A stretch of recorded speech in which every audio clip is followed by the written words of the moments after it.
alaykum, hurmatli ustozlar. Ikkinchi kunimiz darsiga xush kelibsiz.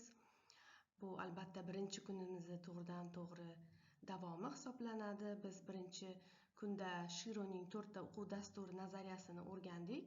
Bugun esa bu nazariyadan amaliyotga qadam qo'yamiz.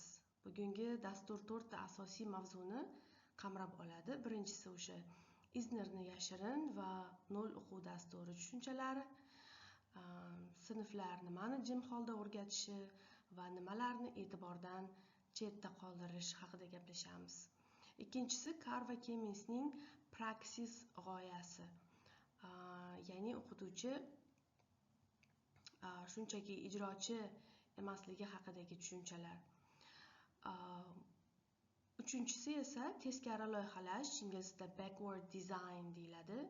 Nazariyadan amaliyotga qanday ko'prik qurishimiz haqida gaplashamiz va to'rtinchisi bularni O'zbekistondagi real islohot kontekstiga qanday bog'lashimiz haqida gaplashamiz. Bu slaydimiz birinchi kun bilan ikkinchi kun o'rtasidagi ko'prik vazifasini bajaradi. Avval nimalarni o'rganganimizni eslasak, rejalashtirilgan o'quv dasturi bu rasmiy hujjatlar va o'sha rasmiy hujjatlarda ko'rsatilgan narsa hisoblanadi. Amalga oshiriladigan o'quv dasturi o'qituvchi va o'quvchilar sinfda amalda nima qilishi, yashirin o'quv dasturi tartiblar, munosabatlar, odob axloq qoidalari, kutilmalar orqali bilvosita o'rgatiladigan narsalar va o'quv dasturi nazariyasi maktab nima uchun kerak degan turli e'tiqodlar tizimi. Nima uchun bu ko'priklarni eslash muhim? Chunki bugungi yangi tushunchalar Eisner, Kemins, teskari loyihalash ana shu asoslar ustiga quriladi. Xo'p, savol: birinchi kunda qaysi g'oya siz uchun eng yangi yoki eng qiziqarli bo'ldi? Mana shu haqida ham o'ylab ko'ring. Eisnerning eng mashhur hissalaridan biri yashirin o'quv dasturi tushunchasidir. Bu g'oya juda oddiy ko'rinadi, lekin amalda juda ham kuchli. Asosiy fikr, maktablar nafaqat dars mazmuni orqali o'rgatadi, ular sinfxona muhiti, tartiblar, baholash odatlari va kutilmalar orqali ham doimo o'rgatadi. Lekin bu o'qitish hech qachon hujjatlarda yozilmagan bo'ladi. 4 ta misol ko'rsatilgan. Yodlash ustunligi, ko'p sinflarda to'g'ri javobni tezda aytish ijodiy fikrlashdan ko'ra yuqori baholanadi. Yoki bo'lmasam sukut hurmat sifatida qaraladi. O'quvchi gapirmay o'tirsa, bu yaxshi xulq deb qabul qilinadi.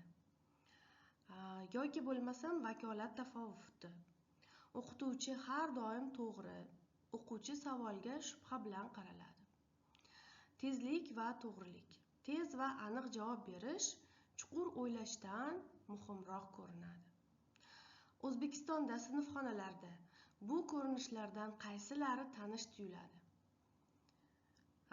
Va bu savol albatta kun topshiriqlarida sizga beriladi.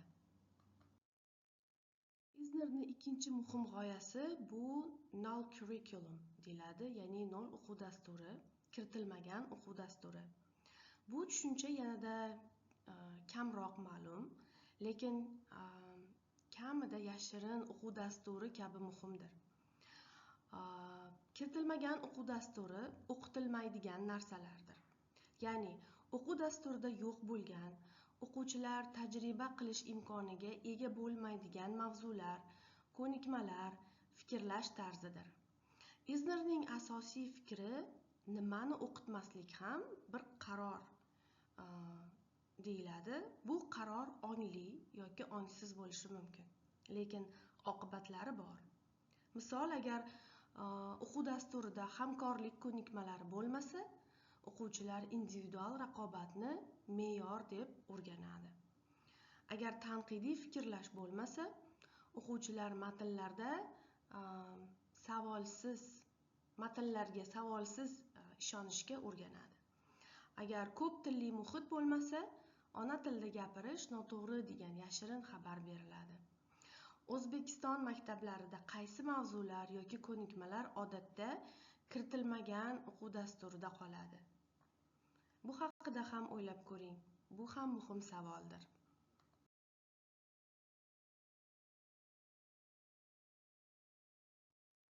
Yana bir amaliy savol haqida gaplashadigan bo'lsak, islohot kontekstlarida praksis nima uchun muhim? Ya'ni o'sha amaliyotda qo'llash nima uchun muhim?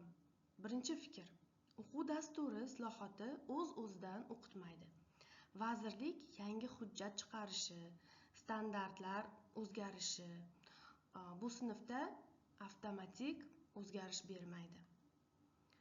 Ikkinchi fikr, agar siyosat kompetensiyasiga asoslangan ta'limni talab qilsa, bu so'z qog'ozda qolmaydi. O'qituvchi bu kompetensiya darsda, topshiriqda, muloqotda va baholashda nimani anglatishini o'zi hal qilishi kerak albatta. Uchinchi fikr, islohot faqat amalda real bo'ladi. Bu juda oddiy, lekin juda muhim. Islohot bu sinfxonadagi daqiqada yashaydi. Boshqa hech qayerda emas. Faqatgina hujjatda qolib ketishi bu islohot hisoblanmaydi. To'rtinchi fikr, shu sababli o'qituvchilarga faqat bo'ysunish emas, balki mulohaza qilish, talqin qilish, loyihalash salohiyati kerak. Bu kursning maqsadi ham shunday. Biz sizlarda shunday salohiyatni rivojlantirmoqchimiz. Bu slayd O'zbekistondagi o'quv dasturi islohoti va uning amaliyotdagi qiyinchiliklarini ko'rsatadi. Chap tomonda islohot hujjatlarini tilib, bu tilni siz vazirlik hujjatlarida, UNICEF hamkorlik shartnomalarida va milliy o'quv dasturlarida ko'rishingiz mumkin. Kompetensiyaga asoslangan ta'lim, o'quvchi markazidagi yondashuv, amaliy ta'lim. O'ng tomonda amalga oshirishdagi haqiqiy qiyinchiliklar, imtihonga yo'naltirilgan odatlar, o'qituvchi va ota-onalar imtihon natijasini asosiy mezon deb bilishi. Bunda albatta yangi yondashuvga qiyinchiliklar tug'diriladi.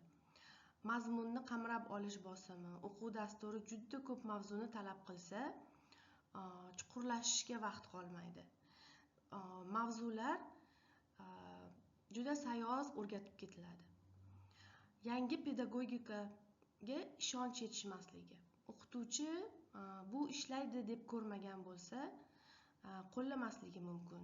Nimagadir yangi metodikaga ishonmasa, mana shu narsani amalda qo'llab ko'rmasligi mumkin. Va noaniqlik. Islohot amalda qanday ko'rinishi haqida aniq ko'rsatma yo'q. Bu ikki ustun o'rtasidagi masofa bu kursning asosiy muammo maydonidir. Va siz bu kursda ana shu masofani qisqartirishga harakat qilasiz.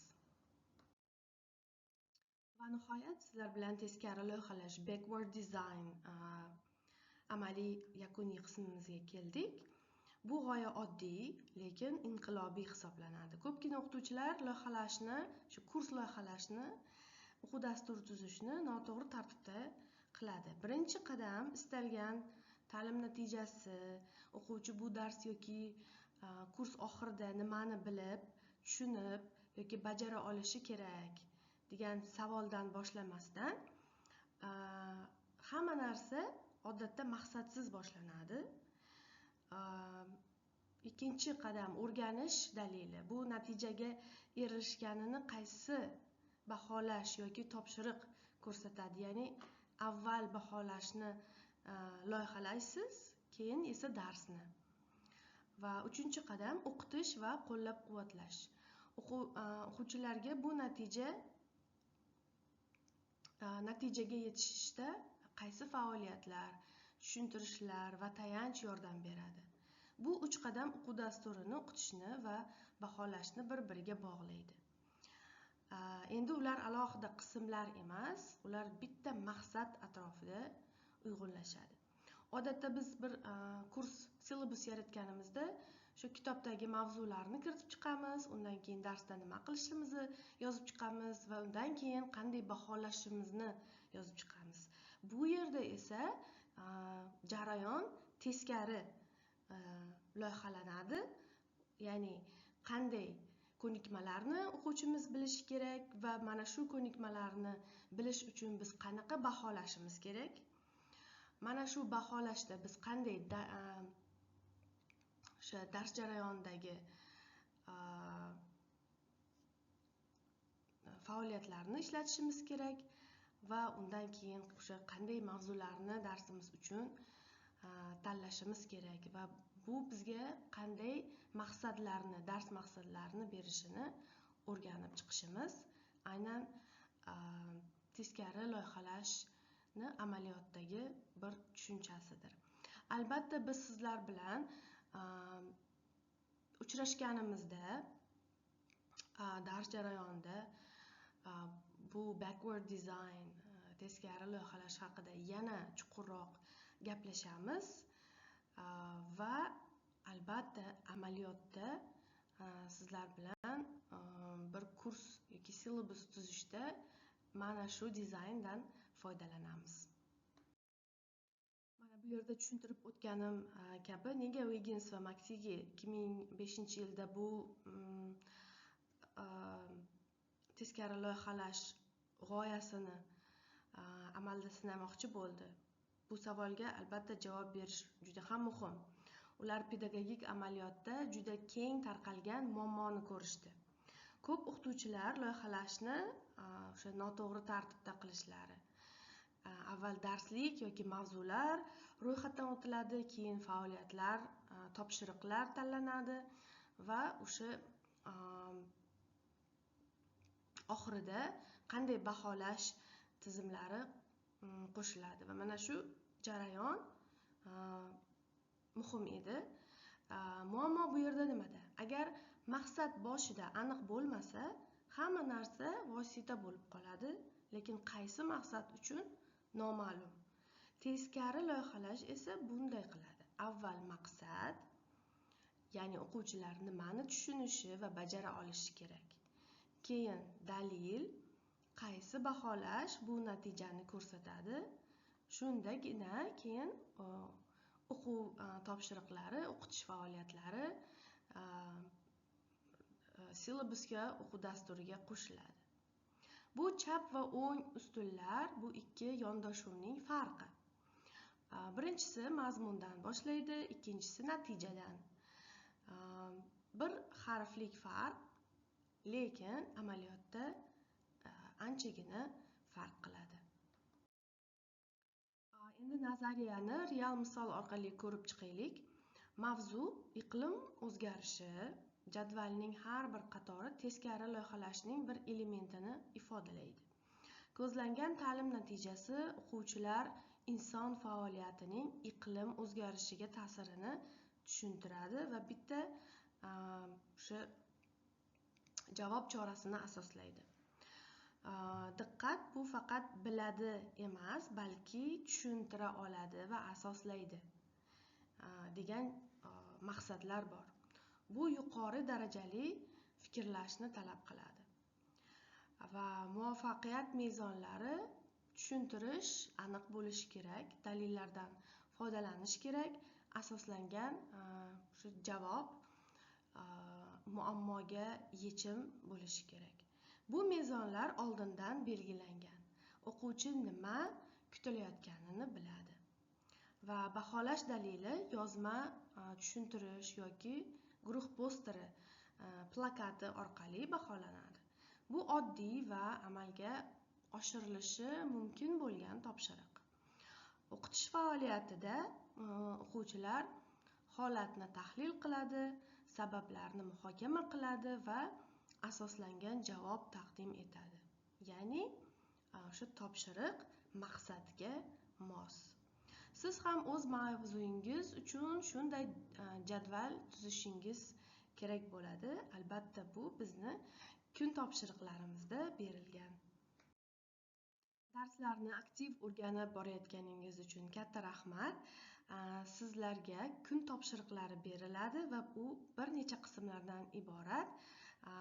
Sizlardan shuni iltimos qilib qolamizki, kun topshiriqlarini bajaring va sizlar bilan uchrashganimizda albatta ana shu topshiriqlarni o'zingiz bilan darsimizga olib keling. Bu ikkinchi kun videomiz edi. E'tiboringiz uchun katta rahmat.